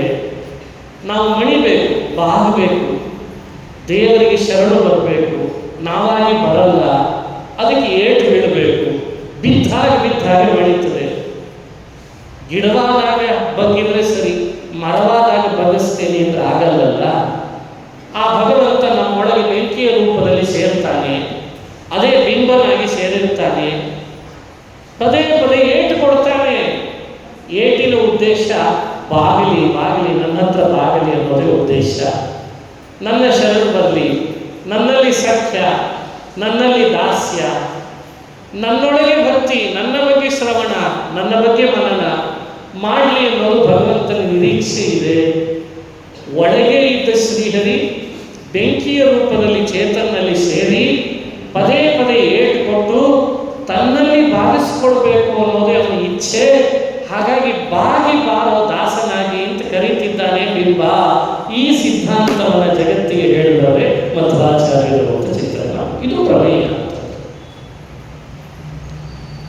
ಇನ್ನೊಂದು ಕಡೆ ಭಾಗವತಾಂತರದಲ್ಲಿ ಮತ್ತೊಂದು ಪ್ರಮೇಯವನ್ನು ಉದಾಹರಣೆ ಕೊಟ್ಟು ಹೇಳ್ತಾರೆ. ದಧಿಸ್ಥ ಘೃತವತ್ ಕಾಷ್ಠಂ. ಈಗ ಬೆಣ್ಣೆ ಎಲ್ಲಿದೆ? ಮೊಸರಿನಲ್ಲಿದೆ. ತುಪ್ಪ ಎಲ್ಲಿದೆ? ಬೆಣ್ಣೆಯಲ್ಲಿದೆ. ಆದರೆ ಸಮಸ್ಯೆ ಏನು? ಯಾರು ಮೊಸರನ್ನ ಬೆಣ್ಣೆ ಅನ್ನಲ್ಲ, ಬೆಣ್ಣೆಯನ್ನು ತುಪ್ಪ ಅನ್ನಲ್ಲ. ಆದರೆ ಎಲ್ಲಿದೆ ಅಂತ ನಮಗೆ ಗೊತ್ತಿದೆ ಅಲ್ವಾ? ಇದು ಮಧ್ವಾಚಾರ್ಯರು ಜಗತ್ತಿಕೊಳ್ಳುವ ಪ್ರಮಾಣ. ದಧಿಸ್ಥ ಘೃತವತ್ ಕಾಷ್ಠಂ. ನೀವು ಯಾವತ್ತೇ ಹುಡುಕ್ರಿ, ಬೆಣ್ಣೆ ಬೇಕಾ? ಮೊಸರನ್ನೇ ಶರಣ ಹೋಗ್ಬೇಕು. ಬೆಂಕಿ ಬೇಕಾ? ಕಟ್ಟಿಗೆಯನ್ನೇ ಶರಣ ಹೋಗ್ಬೇಕು. ಹಾಗೆ ಭಗವಂತ ತುಪ್ಪ ಇದ್ದಾಗೆ, ಭಗವಂತ ಬೆಣ್ಣೆ ಇದ್ದಾಗೆ. ಬೆಣ್ಣೆ ತುಪ್ಪಗಳನ್ನು ನೀವು ಮೊಸರಿನಲ್ಲೇ ತೆಗಿಬೇಕು. ಮೊಸರು ಚೆನ್ನಾಗಿ ಮಥನ ಮಾಡಬೇಕು, ಆವಾಗ ಬೆಣ್ಣೆ ಬರ್ತದೆ. ಬೆಣ್ಣೆ ಬಂದಂತೆ ಕಾಯಿಸಿದರೆ ಮಾತ್ರ ತುಪ್ಪ ಆಗ್ತದೆ. ಭಗವಂತ ಯಾರು ಅಂತ ವಿವರಣೆ ಕೊಡಬೇಕಾದ್ರೆ ಭಗವತ್ಪಾದರು ಕೊಟ್ಟ ಉದಾಹರಣೆ ಇದೆ. ಹಾಗಾಗಿ ನಾವೆಲ್ಲ ಇವುಗಳನ್ನು ಅನುಸಂಧಾನ ಮಾಡದೆ ಈ ವಿಷಯಗಳನ್ನು ಚೆನ್ನಾಗಿ ಅರಿಯುತ್ತೇನೆ, ಏನೋ ತಲೆಹರಟೆ ಮಾಡ್ಕೊಂಡಿದ್ರೆ. ಯಾಕಂದ್ರೆ ಮಧ್ವಾಚಾರ್ಯರು ಅಂದ್ರೆ ಎಲ್ಲರೂ ಇಂಟರ್ಪ್ರಿಟೇಟ್ ಮಾಡ್ತಾ ಇರೋದು ಏನು ಇವತ್ತು ಬಹಳ ಕಡೆಯಲ್ಲಿ ಒಂದು ವರ್ಗ ಚೆನ್ನಾಗಿ ಮಾಡ್ತಾ ಇರ್ಬೋದು, ಬಹಳ ವರ್ಗ ಏನು ಮಾಡ್ತಾ ಇದೆ? ತಾರತಮ್ಯ ಹೇಳಿದ್ರು, ಮೋಕ್ಷ ಅವರಿಗಿಲ್ಲ ಅಂತ ಹೇಳಿದ್ರು. ಹಿಂಗೆಲ್ಲ ಮಧ್ವಾಚಾರ್ಯರ ಬಗ್ಗೆ ಇಂಟರ್ಪ್ರಿಟೇಟ್ ಮಾಡಿಬಿಟ್ರೆ ಹೇಗೆ? ಅವರು ಹೇಳಿದ ಪ್ರತಿ ಕಾನ್ಸೆಪ್ಟ್ಗಳು ಪ್ರತಿಯೊಬ್ಬನ ಪ್ರತ್ಯಕ್ಷ ಆಗಮ ಅನುಮಾನಗಳ ಪ್ರಮಾಣದ ತಳಹದಿಯಲ್ಲಿ ಪ್ರತಿಯೊಬ್ಬರೂ ವಿಶ್ವಾಸ ಮಾಡಬಹುದಾದ ಅದ್ಭುತವಾದ ಪ್ರಮೇಯಗಳನ್ನೇ ಜಗತ್ತಿಗೆ ಸಾರಿದೆ. ನಮ್ಮ ಅಂತಃಕರಣ, ನಮ್ಮ ದೇಹದೊಳಗೆ ಅಂತಃಕರಣ ಇದೆ. ಅಂತಃಕರಣ ಇಲ್ಲದೆ ಯಾರ ಮೇಲೂ ಯಾರೂ ಕೂಡ ಇವತ್ತು ಅಭಿಮಾನ ಮಾಡಲಿಕ್ಕೆ ಆಗ್ತಿರಲಿಲ್ಲ. ಅದರ ಬಗ್ಗೆ ಮಧ್ವಾಚಾರ್ಯರು ಒಂದು ಮಾತು ಹೇಳ್ತಾರೆ. ಈ ನಮ್ಮ ನಿಮ್ಮೆಲ್ಲರ ಅಂತಃಕರಣವೇ ಕಟ್ಟಿಗೆ ಇದ್ದಾರೆ. ಕಟ್ಟಿಗೆ, ಈ ಕಟ್ಟಿಗೆ ಜ್ಞಾನದ ಬೆಂಕಿಯಿಂದ ಉರಿಲಿಕ್ಕೆ ಪ್ರಾರಂಭ ಆಗಬೇಕಂತೆ. ಇದು ಭಗವತ್ಪಾದರು ಹೇಳ್ಕೊಡ್ತಾರೆ. ಜ್ಞಾನ ಅಂದರೆ ಈ ಹೇಳಿದ ವಿಷಯಗಳೆಲ್ಲ ಧ್ಯಾನ. ಇತ್ತೀಚೆಗೆ ಜ್ಞಾನ ಶಬ್ದದ ವಿವರಣೆ ತಪ್ಪಾಗಿಬಿಟ್ಟಿದೆ, ಅದು ಸಮಸ್ಯೆ. ಜ್ಞಾನ ಅಂದರೆ ಏನು? ಕೃಷ್ಣ ಗೀತೆಯಲ್ಲಿ ಹೇಳಿದ್ದು ಸಾಂಖ್ಯ. ಸಾಂಖ್ಯಂ ಯೋಗಂ ತಥಾ ಅಂತ ಸ್ಪಷ್ಟ ಭಗವದ್ಗೀತೆಯಲ್ಲಿ ಸಾಂಖ್ಯ ಅಂತ ಶಬ್ದದಿಂದ ಕರೆದ. ಸಾಂಖ್ಯ ಅಂದರೆ ಏನು? ಸಾಂಖ್ಯ ಅಂದರೆ ಜ್ಞಾನ ಅಂತ ಅರ್ಥ. ಜ್ಞಾನ ಅಂದರೆ ಯಾವುದು? ಜೀವನ ನಿಶ್ಚಳವಾದ ಸ್ವರೂಪ, ಪರಮಾತ್ಮನ ನಿಶ್ಚಳವಾದ ಸ್ವರೂಪವನ್ನು ಯಥಾರ್ಥವಾಗಿ ಹೀಗೆ ಇದೆ ಅಂತ ತಿಳಿದುಕೊಳ್ಳೋದೇ ಜ್ಞಾನ. ಈ ಜ್ಞಾನ ಬೆಂಕಿ ಇದ್ದಾರೆ. ಇದು ಅಂತಃಕರಣದ ಕಟ್ಟಿಗೆಗೆ ಹತ್ತಬೇಕಂತೆ. ಕಟ್ಟಿಗೆಗೆ ಬೆಂಕಿ ಹತ್ತಿತು ಅಂದರೆ ಕಟ್ಟಿಗೆ ಏನಾಗ್ತದೆ? ಬೆಂಕಿ ಚೆನ್ನಾಗಿ ಉರಿತಾ ಉರಿತಾ ಕೊನೆಗೆ ಕಟ್ಟಿಗೆಯನ್ನೇ ನಾಶ ಮಾಡಿಬಿಡ್ತದೆ. ನಮ್ಮ ನಿಮ್ಮೆಲ್ಲ ಅಂತಃಕರಣ, ಕಾಮ, ಕ್ರೋಧ, ಲೋಭ, ಮೋಹ, ಮದ ಮಾತ್ಸರ್ಯಗಳೆಲ್ಲ ಕಟ್ಟಿಗೆ ಇದ್ದಾರೆ. ಈಗ ಹೇಳಿದ ಈ ಜ್ಞಾನದ ಬೆಂಕಿ ನಮ್ಮ ಅಂತಃಕರಣ, ಕಾಮಕ್ರೋಧಾದಿ ಕಟ್ಟಿಗೆ ಹತ್ಕೊಂತು ಅಂದರೆ ಅದು ಉರಿದು ಉರಿದು ಅಂತಃಕರಣ, ಕಾಮಕ್ರೋಧಾದಿಗಳ ಕಟ್ಟಿಗೆ ನಾಶ ಆಗ್ತದೆ, ಸುಡುತ್ತದೆ, ಭಸ್ಮ ಆಗ್ತದೆ. ಯಾವತ್ತು ಅಂತಃಕರಣ ಭಸ್ಮವಾಗ್ತದೆ, ಕಾಮಕ್ರೋಧಾದಿಗಳು ಭಸ್ಮ ಆಗ್ತದೆ ಅಂತ ಅರ್ಥ. ಕಾಮಕ್ರೋಧಾದಿಗಳು ಭಸ್ಮ ಆಯಿತು ಅಂದರೆ ಒಳಗೆ ಜ್ಞಾನದ ಬೆಂಕಿ ಉಳಿದ್ರಿಂದ ಇಂಟರ್ನಲ್ ಆದ ಒಂದು ಸ್ವರೂಪ ಜ್ಞಾನ ಇದೆ, ಬಿಂಬ, ಅದು ಸಾಕ್ಷಾತ್ಕಾರ ಆಗಲಿಕ್ಕೆ ನಾವು ಇದು ನಮ್ಮ ಮಧ್ವಾಚಾರ್ಯರು ನಮ್ಮ ನಿಮಗೆಲ್ಲ ಉಪದೇಶ ಮಾಡಿದ ಪ್ರಮೇಯಪ್ಪ. ಇದನ್ನು ಅನುಸಂಧಾನ ಮಾಡಿ. ಎರಡು ಥರದ ಜ್ಞಾನ ಇದೆ. ಇದು ಮತ್ತೊಂದು ಕಾನ್ಸೆಪ್ಟ್. ಪಾಯಿಂಟ್ ಮಾಡ್ತಾ ಬಂದಿದ್ದೇನೆ ನಾನು. ಎಷ್ಟು ಸಾಧ್ಯವೋ ಆ ಪಾಯಿಂಟ್ಗಳನ್ನು ನೀವು ತಿಳ್ಕೊಳ್ಳಿಕ್ಕೆ ಪ್ರಯತ್ನ ಪಡ್ಬೋದು ಅಂತ ಅಪೇಕ್ಷೆ ಪಡ್ತೇನೆ. ನಾನು ಏನು ಬಹಳ ದೊಡ್ಡ ಬುದ್ಧಿವಂತನಲ್ಲ, ನಿಮ್ಮಂತೆ ಒಂದಿಷ್ಟು ವಿಷಯ ನಿಮ್ಮ ಜೊತೆಗೆ ಹಂಚ್ಕೊಳ್ಬೇಕು ಅಂತ ಹಂಚ್ಕೊಳ್ತಿದ್ದೇನೆ, ಓದಿದ್ದಲ್ಲ. ಅನುವ್ಯಾಖ್ಯಾನದಲ್ಲಿ ಈ ವಿಷಯವನ್ನು ಹೇಳ್ತಾರೆ ಭಗವತ್ಪಾದರು. ಅಂತಃಕರಣದಲ್ಲಿ ಪ್ರವಚನ ಕೇಳ್ತೇವೆ, ಶಾಸ್ತ್ರ ಓದ್ತೇವೆ, ಭಗವದ್ಗೀತೆ, ಮಹಾಭಾರತ, ಸಹಸ್ರನಾಮ ಇವುಗಳನ್ನೆಲ್ಲ ಓದ್ತೇವೆ, ತಿಳಿತೇವೆ, ಗುರುಮುಖದಿಂದ ಕೇಳ್ತೇವೆ. ಅದರಿಂದ ಜ್ಞಾನ ಬರಲಿಕ್ಕೆ ಶುರುವಾಗ್ತದೆ. ಜ್ಞಾನ ಈಗ ಬರ್ತಾ ಇದೆ, ನಮ್ಮ ನಿಮಗೆಲ್ಲ ಜ್ಞಾನ ಬರ್ತಾ ಇದೆ. ಈ ಜ್ಞಾನ ಎಲ್ಲಿ ಸ್ಟೋರ್ ಆಗ್ತದೆ? ಈ ಜ್ಞಾನ ಏನಂತ ಕರೀಬೇಕು? ಇದೆಲ್ಲ ನಮ್ಮ ನಿಮ್ಮೆಲ್ಲರ ಎಕ್ಸ್ಟರ್ನಲ್ ಅಂತಃಕರಣದಿಂದ ಇಂಟರ್ನಲ್ಗೆ ಟ್ರಾನ್ಸ್ಫರ್ ಆಗ್ತದೆ. ಅಂದರೆ ಮನಸ್ಸು ಎರಡು, ಸೂಕ್ಷ್ಮ ಮನಸ್ಸು, ಸ್ಥೂಲ ಮನಸ್ಸು ಅಂತ ಎರಡನ್ನು ಭಗವತ್ಪಾದರು ನಿರೂಪಿಸುತ್ತಾರೆ ಅನುವ್ಯಾಖ್ಯಾನದಲ್ಲಿ. ಜೀವನ ಸೂಕ್ಷ್ಮ ಮನಸ್ಸೇ ಸೃಷ್ಟಿ ಕಾಲದಲ್ಲಿ ಈ ತತ್ವಗಳ ಸಂಬಂಧದಿಂದ, ತತ್ವ ಅಂದರೆ ಅಂತಃಕರಣಕ್ಕೆ ಅಹಂಕಾರ, ಮಹತ್ತತ್ವ, ಈ ತತ್ವಗಳ ಸಂಬಂಧದಿಂದ ಸೂಕ್ಷ್ಮ ಮನಸ್ಸು ಉಪಚಯಗೊಂಡದ್ರಿಂದ ಅದು ಮಹತ್ತಾಗಿರುತ್ತದೆ. ಸೃಷ್ಟಿಯನ್ನು ಭಗವತ್ಪಾದರು ನಿರೂಪಿಸುವಾಗ ಅದನ್ನು ಹೇಳಿದ್ದಾರೆ. ಸೂಕ್ಷ್ಮ ಮನಸ್ಸು ಉಪಚಯಗೊಂಡು ಮಹತ್ತಾಗಿರುತ್ತದೆ.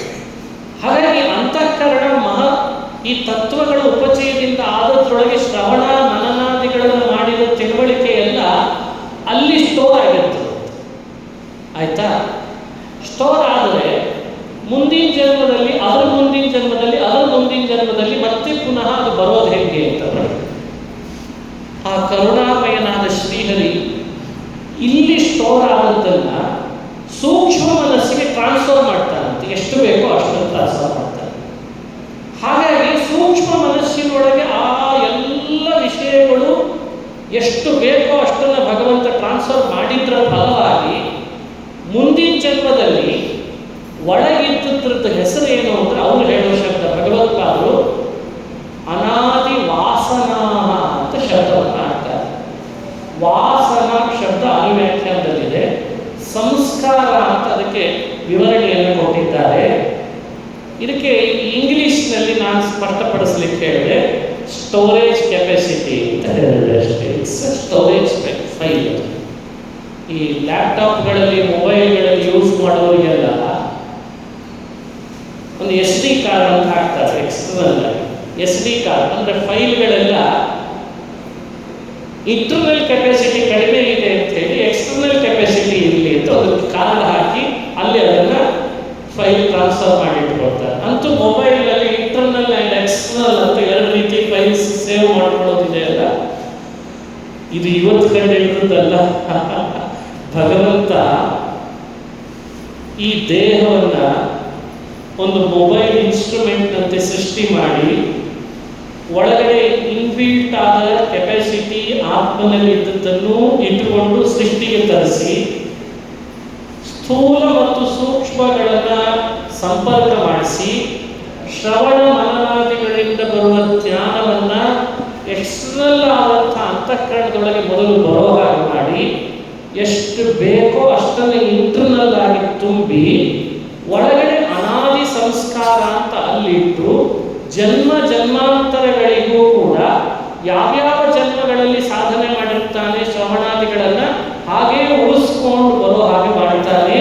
ಇಂಥ ಕರುಣಾಮಯಿ ನಮ್ಮ ಭಗವಂತ ಅಂತ ಭಗವಂತನ ವ್ಯಕ್ತಿತ್ವವನ್ನು ಅನುಸಂಧಾನ ಮಾಡಬೇಕಾಗ್ತದೆ. ಯಾರಿಗೆ ಸಾಧ್ಯ ಇದು ಬೇರೆಯವ್ರಿಗೆ ಮಾಡಲಿಕ್ಕೆ? ಎಲ್ಲ ಇಂಟರ್ನಲ್ ಆದ ಕೆಲಸಗಳಲ್ವೇ. ಇದು ಭಗವಂತ ಮಾಡ್ತಾ ಇದ್ದಾನೆ.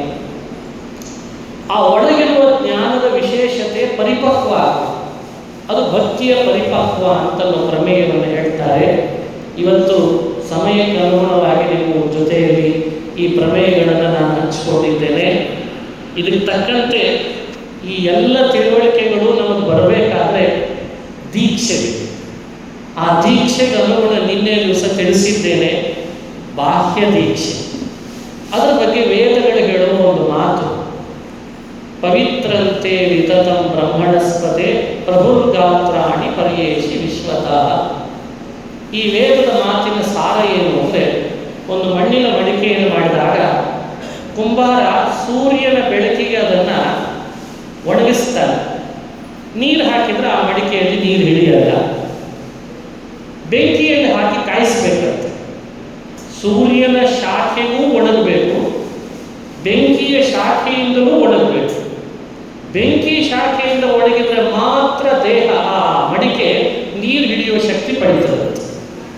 ನಮ್ಮ ನಿಮ್ಮೆಲ್ಲರ ದೇಹ ಮಣ್ಣಿನ ಮಡಿಕೆ ಇದ್ದಾಗ ನಾವು ಮಾಡ್ತಾ ಇರುವ ವ್ರತ, ಉಪವಾಸ, ಎಲ್ಲ ಈ ಕರ್ಮಗಳು ಇವೆಲ್ಲ ನೀರಿದ್ದಾಗ, ಕರ್ಮ ಅಂದರೆ ನೀರು. ಈ ಮಡಿಕೆಯೊಳಗೆ ಅದು ಹಿಡಿಯುವ ಶಕ್ತಿ ಪಡಿಬೇಕಾದ್ರೆ ನಾವು ಅವಶ್ಯವಾಗಿ ದೇವರು ನಮಗಾಗಿ ಅಂತ ಕೊಟ್ಟ ತನ್ನದೇ ಆಯುಧಗಳನ್ನು ಈ ದೇಹಕ್ಕೆ ಸ್ಪರ್ಶ ದಿನಾ ಮಾಡಿಸ್ಬೇಕಂತೆ. ಮಾಡಿಸೋದ್ರಿಂದ ಮಡಿಕೆ ಹೇಗೆ ಬೆಂಕಿಯಲ್ಲಿ ಕಾಯಿಸಿದ್ರೆ ನೀರು ಹಿಡಿಯೋ ಶಕ್ತಿ ಪಡ್ಕೊಳ್ತದೋ, ನಮ್ಮ ದೇಹ ದಿನಾ ದೇವರ ಆಯುಧಗಳಿಂದ ಸ್ಪರ್ಶ ಆದರೆ ಕರ್ಮದ ನೀರು ಹಿಡಿಯುವ ಶಕ್ತಿಯನ್ನು ಪಡ್ಕೊಳ್ತದೆ ಅಂತ ವೇದ ಈ ಮಾತನ್ನ ನಮಗೆ ಹೇಳ್ತದೆ. ಪವಿತ್ರ ಅಂತ ಹೆಸರು ಭಗವಂತನ ಆಯುಧ. ಪವಿ ಅಂದರೆ ಸಂಸ್ಕೃತದಲ್ಲಿ ವಜ್ರಾಯುಧ, ಇದು ವಾದರಾಜರು ಮಾಡಿರುವ ಅರ್ಥ. ಪವಿ ಅಂದರೆ ವಜ್ರಾಯುಧ, ತ್ರ ಅಂದರೆ ರಕ್ಷಣೆ. ವಜ್ರಾಯುಧದಂತೆ ನಮಗೆ ರಕ್ಷಣೆಯನ್ನು ಕೊಡುವಂತಹ ಭಗವಂತನ ಆಯುಧ ಅಂದರೆ ಸುದರ್ಶನ ಅಂತ ತಿಳಿಸಿದ್ದಾರೆ. ಸುದರ್ಶನದಂತೆ ಶಂಖ, ಅವುಗಳ ಧಾರಣೆ ನಮಗೆ ಅವಶ್ಯ ಅಂತ ತಿಳಿಸಿ ವೇದವೇ ಪ್ರಮಾಣ ಕೊಟ್ಟಾಗ ಆ ದೀಕ್ಷೆಯಿಂದ ವಂಚಿತರಾದರೆ ಹೇಗೆ ಅಂತ ಇಷ್ಟನ್ನು ಇವತ್ತು ತಿಳಿಸ್ತಾ ನಾಳೆ ಮತ್ತೆ ಮುಂದುವರಿಸೋಣ. ಶ್ರೀಕೃಷ್ಣ ಅರ್ಪಣಮಸ್ತು. ಹರೇ ನಮಃ. ಹರೇ ನಮಃ.